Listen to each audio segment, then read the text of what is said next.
A voz do tabelião, Dr. Monteiro, era um drone monótono e sem emoção, um som que não combinava em nada com a catástrofe que ele estava prestes a anunciar. Cada palavra que saía de sua boca parecia sugar um pouco mais de ar daquela sala de reuniões opressora, com seus móveis de mogno escuro e o cheiro de papel velho misturado com perfume floral caro e enjoativo. O perfume de Beatriz. Eu estava sentada numa cadeira de veludo verde, sentindo a textura macia sob meus dedos, um ponto de contato com a realidade enquanto meu mundo se dissolvia. Meus olhos estavam fixos num pequeno arranhão na mesa polida, qualquer coisa para não encarar os olhares de pena da minha família. Parentes que me viram nascer, que me beliscavam as bochechas em festas de Natal, agora me olhavam como se eu fosse uma estranha prestes a ser dissecada. Dr. Monteiro fez uma pausa, ajustou os óculos na ponta do nariz e pigarreou. Era o prenúncio do golpe. E a minha amada e única filha, Miranda, por razões que a minha consciência agora conhece, deixo apenas o meu perdão. O silêncio que caiu sobre a sala não foi um silêncio de respeito. Foi um vácuo. Um buraco negro que sugou todo o som, toda a luz, toda a minha dignidade. O arranhão na mesa pareceu ondular. Senti o sangue abandonar meu rosto, uma onda de frio que começou na nuca e desceu pela espinha, deixando minhas mãos geladas sobre o colo. Perdão? Perdão pelo quê? A palavra ecoava na minha cabeça, implicando uma traição tão monumental que justificava apagar uma vida inteira de amor e dedicação. Então, o farfalhar da seda. Beatriz se levantou, lenta, teatral, como uma atriz no auge do seu poder dramático. O vestido preto, de um luto impecável, parecia absorver a luz ao seu redor. Ela segurava um lenço de renda branco nos lábios trêmulos, os olhos brilhando com lágrimas perfeitamente controladas, que nunca ousavam borrar sua maquiagem.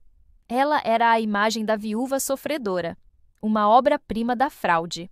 Ela caminhou até a frente da sala, a mão delicadamente pousada no ombro do tabelião, como se precisasse de apoio para suportar tamanha dor. "Eu sei!" ela começou, a voz um sussurro embargado que alcançou cada canto da sala. "Eu sei que todos estão se perguntando. Meu Cláudio, meu amado marido, ele não foi embora em paz." Ela olhou diretamente para mim, e por trás da máscara de tristeza, eu vi o brilho doentio da vitória. Nos seus últimos dias, uma verdade terrível veio à tona. Um segredo, uma decepção tão profunda vinda de quem ele mais amava, quebrou o que restava do seu coração. Ela não precisou dizer mais nada. A insinuação era a arma perfeita. Abriu as comportas para a imaginação doentia de todos ali. Eu via nos olhos do meu tio a acusação de roubo, nos da minha prima a suspeita de um caso imoral. Cada um pintava o meu crime com as cores de seus próprios medos e preconceitos. A humilhação era um ácido, queimando de dentro para fora. Ela usou a memória do meu pai, o homem que me ensinou a ler, que me carregava nos ombros, como um escudo para a sua ganância. Foi ali, sentindo o peso de 20 pares de olhos me condenando em silêncio, que a ficha caiu. É curioso como, cercada de gente, eu nunca me senti tão sozinha. Antes de continuar, me conta de onde você está ouvindo essa história? Só para eu ter a certeza de que não estou mais falando sozinha. Naquele instante, no centro daquela arena familiar, eu entendi a dimensão do seu plano. Ela não queria apenas o dinheiro. Ela queria apagar minha existência, me aniquilar socialmente para que não houvesse ninguém para contestá-la. Ela me deixou sem pai, sem herança, sem casa. E agora, diante de todos, roubava a única coisa que me restava, um nome limpo. Naquele momento, o luto dentro de mim morreu. E algo muito mais frio e afiado nasceu em seu lugar. A dor não tinha mais espaço, apenas um propósito. Ela não tinha destruído meu futuro, tinha declarado guerra ao meu passado. E eu iria queimar o mundo dela até as cinzas para defendê-lo. Saí do escritório do Dr. Monteiro e entrei no meu carro, mas não dei a partida. Fiquei ali, parada no estacionamento, enquanto o mundo continuava girando do lado de fora do para-brisa. Os carros passavam, as pessoas caminhavam, vivendo suas vidas normais, alheias à demolição que tinha acabado de acontecer na minha. A volta para casa foi um borrão. Lembro-me de abrir a porta da frente e ser recebida pelo silêncio. Um silêncio diferente, hostil. A casa que sempre fora meu refúgio agora parecia um mausoléu, cada objeto um lembrete do que eu tinha perdido. Nos primeiros dias, o telefone permaneceu mudo sobre a mesa de centro, um retângulo preto e inerte. Era a prova física do meu novo status de pária. As chamadas de pêsames cessaram como se uma torneira tivesse sido fechada. Tentei ligar para minha prima Clara, com quem cresci, mas a chamada caiu direto na caixa postal. "Oi, estou um pouco ocupada agora", dizia a gravação alegre dela. Ocupada demais para a filha deserdada e desonrada. A mensagem era clara. Comecei a encaixotar minha vida. Cada item era um pequeno corte. As fotos com meu pai, ele sorrindo, me segurando nos ombros. O diploma da faculdade que ele emoldurou com tanto orgulho. A pequena coleção de caixas de música da minha mãe. Eu as embrulhava em jornal, as mãos movendo-se mecanicamente, enquanto minha mente era um turbilhão. A presença de Beatriz estava impregnada em tudo. O cheiro do perfume dela ainda pairava no corredor. Um par de sapatos caros dela, deixado perto da porta, parecia zombar de mim. Eu a imaginava andando por aqueles cômodos, tocando nas minhas coisas com seus dedos gananciosos, seu sorriso de falsa vitória refletido em cada espelho. As noites eram as piores. O sono não vinha. Eu me sentava na cozinha escura, uma xícara de café intocada esfriando em minhas mãos, e observava a chuva incessante castigar as janelas. As gotas escorriam pelo vidro, mas eu me proibia de chorar. Lágrimas eram um luxo, uma fraqueza que Beatriz adoraria saber que eu estava sentindo. Chorar era admitir a derrota, e eu não daria a ela esse prazer. A virada aconteceu numa tarde cinzenta no escritório do meu pai.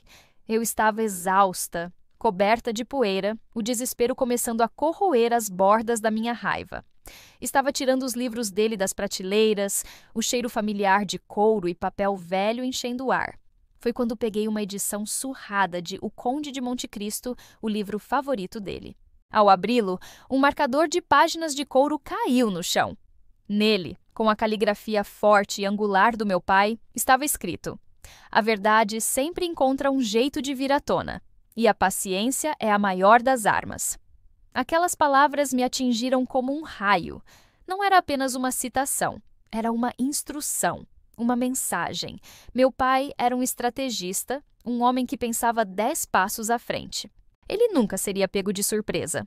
A narrativa de Beatriz, a descoberta de um segredo terrível, era dramática e conveniente demais. Era uma novela barata, e meu pai detestava clichês. Naquele momento, em meio às caixas e à poeira, algo mudou dentro de mim. A tristeza líquida e quente começou a congelar, a se solidificar em algo duro, frio e inquebrável. A dor não desapareceu, but se transformou. Virou foco, virou um mapa. Beatriz achava que tinha vencido a guerra, mas ela só tinha vencido a primeira batalha e o fez com um ataque sujo e previsível. Ela cometeu o erro clássico dos arrogantes, subestimou seu oponente. Ela pensou que eu era apenas uma menina triste e indefesa, mas ela se esqueceu de quem eu era filha. Naquela noite, eu fechei a última caixa. A casa estava vazia, um eco do que fora. Mas eu não me sentia mais vazia. Sentia-me afiada. Engraçado como o silêncio pesa mais do que um grito. Mas o meu silêncio não era de derrota. Era o silêncio de uma caçadora esperando a hora certa de atacar.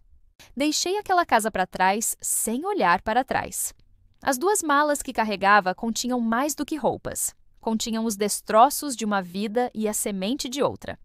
Meu novo lar era um apartamento de 1 quarto nos limites da cidade. Um lugar anônimo, funcional, com paredes brancas e finas. Era o esconderijo perfeito. A primeira ordem do dia foi apagar a Miranda que todos conheciam. Fui a um salão barato no bairro e pedi para cortarem meu cabelo, curto, e tingirem de um tom escuro, quase preto. A mulher que me encarou no espelho depois era uma estranha, com olhos que carregavam um peso que a antiga Miranda nunca conheceu. Era a armadura que eu precisava. Enquanto as colunas sociais se deliciavam com as aparições de Beatriz, a viúva dourada, em jantares de gala e eventos de caridade, minha vida se resumia a noites em claro e a cafeína. Vendi um anel de diamantes que minha mãe me deixou, o último vestígio de luxo, e usei o dinheiro para contratar os serviços de um investigador particular chamado Guerra. Um nome apropriado. Ele era um ex-policial cético, com um olhar cansado que já tinha visto o pior das pessoas. Ele não me fez perguntas pessoais, apenas ouviu, assentiu e me deu um preço. O verdadeiro avanço, porém, veio de uma chamada de um número desconhecido. Miranda, é o Dr. Almeida. A voz era frágil, marcada pela idade, mas a mente por trás dela era uma lâmina. O primeiro advogado do meu pai, o homem que o conhecia melhor do que ninguém, forçado a uma aposentadoria precoce por um problema cardíaco, abrindo o caminho perfeito para Beatriz e seus advogados corporativos. Eu li sobre o testamento nos jornais, ele disse sem rodeios. É uma farsa. Cláudio jamais faria isso. Aquela mulher é uma predadora. Dr. Almeida não podia mais lutar nos tribunais, mas de seu apartamento silencioso, ele se tornou meu comandante. Ele me deu o primeiro alvo, a enfermeira. Seu nome é Mônica. Beatriz a dispensou uma semana antes da morte do seu pai. Disse que queria privacidade. Ninguém dispensa uma enfermeira particular de repente. Guerra a encontrou em 3 semanas, trabalhando em turnos duplos num hospital público em outra cidade. Fui até lá. Mônica era jovem, os olhos cheios de um medo antigo. No início, ela negou tudo. Mas quando lhe mostrei uma foto do meu pai sorrindo, algo nela quebrou. Entre lágrimas, ela confessou. Contou sobre a pressão, os documentos que Beatriz a forçava a testemunhar, a oferta generosa de dinheiro para que ela desaparecesse e mantivesse a boca fechada. Ela temia pelas filhas pequenas. Garantia a ela a melhor proteção legal que o dinheiro poderia comprar. Seu depoimento, gravado em vídeo, era devastador. A segunda peça foi a assinatura. Dr. Almeida me indicou um dos maiores peritos em grafoscopia do país. Mande a ele a escritura da sua casa de campo e o testamento. Não diga nada, apenas peça uma análise comparativa. O resultado veio por e-mail, uma semana depois. Um relatório técnico de 12 páginas, frio e clínico, que terminava com uma conclusão explosiva. A assinatura no testamento era uma imitação servil. Uma falsificação que tentava copiar o traço, mas falhava em replicar a pressão e a fluidez. Era a prova científica da fraude. A peça final, a que selaria o destino de Beatriz, veio da minha própria memória, guiada por uma pergunta de Almeida. Seu pai tinha algum hábito estranho? Algo que só vocês sabiam? Lembrei-me do pequeno gravador de voz prateado que ele carregava no bolso do paletó. Ele o chamava de bloco de notas sônico. Usava para gravar lembretes, ideias de negócios, pensamentos aleatórios. Fui até o depósito onde guardei as caixas do escritório dele. Revirei tudo por horas, o cheiro de mofo e poeira enchendo meus pulmões. E lá estava, no fundo de uma caixa de velhos relatórios anuais. A luz da bateria piscou, fraca. Apertei o play. Ouvi o som de sua respiração, a tosse fraca. E então, sua voz, um sussurro cansado, mas lúcido. Nota para mim mesmo, ele disse. Beatriz trouxe o advogado dela de novo hoje, insistindo no testamento. A pressão está enorme. Mas a Miranda é meu legado. Ela nunca vai tocar no que é dela. Nunca. A gravação parou. Eu tinha a confissão dele, a prova irrefutável da coação. Naquele instante, eu segurava a ruína de Beatriz em minhas mãos. No jornal da manhã seguinte, vi a foto dela, sorrindo, anunciando o Baile da Esperança, o maior evento de caridade do ano.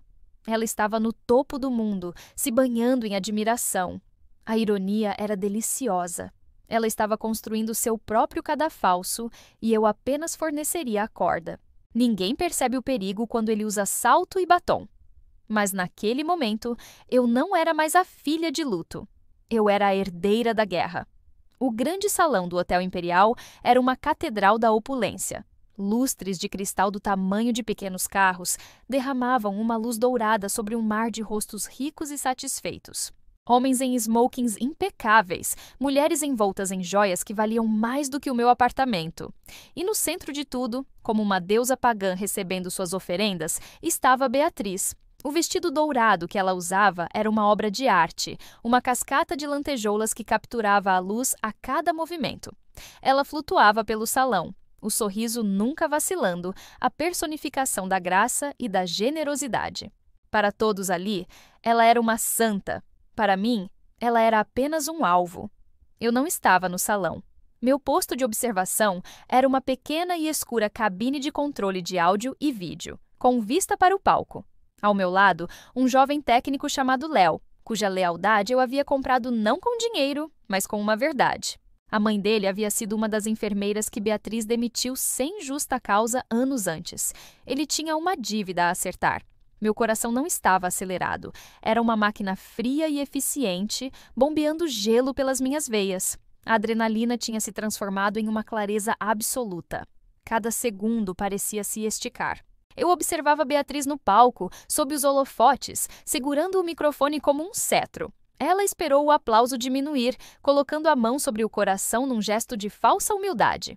Em nome do meu falecido e eternamente amado marido, Cláudio, ela começou, a voz perfeitamente afinada para soar vulnerável e forte ao mesmo tempo. Ele era um homem de segundas chances. Ele acreditava no perdão. E na difícil verdade que, às vezes, o amor exige que tomemos as decisões mais dolorosas para proteger quem amamos de si mesmos. A insinuação era vil, uma última camada de veneno sobre a minha reputação. A plateia suspirou, completamente seduzida. Era a hora. Acenei para Léo. Seus dedos dançaram sobre o console. O microfone de Beatriz emudeceu. Ela franziu a testa, confusa, e deu uma batidinha nele. Um som oco que ecoou pelo silêncio súbito. Então, um chiado baixo, quase subliminar, começou a emanar dos alto-falantes. E a voz do meu pai, fraca, mas inconfundível, cortou o ar como uma lâmina. Nota para mim mesmo. Beatriz trouxe o advogado dela de novo hoje. O silêncio que se seguiu foi diferente do da sala do testamento. Não era um vácuo, era uma parede sólida de choque. Garfos pararam a caminho da boca. Sorrisos congelaram.